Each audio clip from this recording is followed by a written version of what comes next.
Hello everyone, welcome to Cute Drawing for Fun channel. Let's draw a cute and easy party hat with Penny.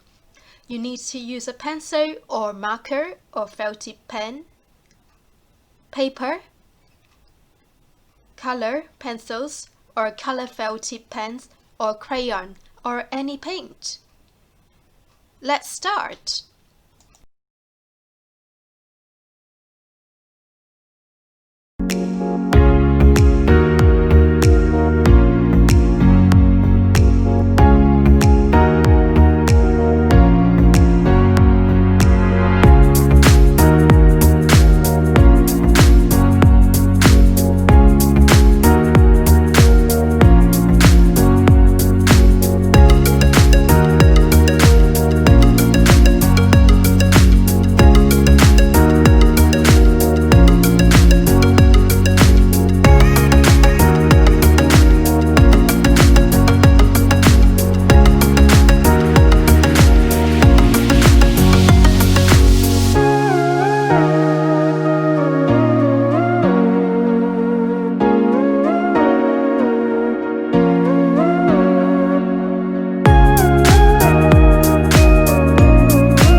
for watching Cute Drawings for Fun channel.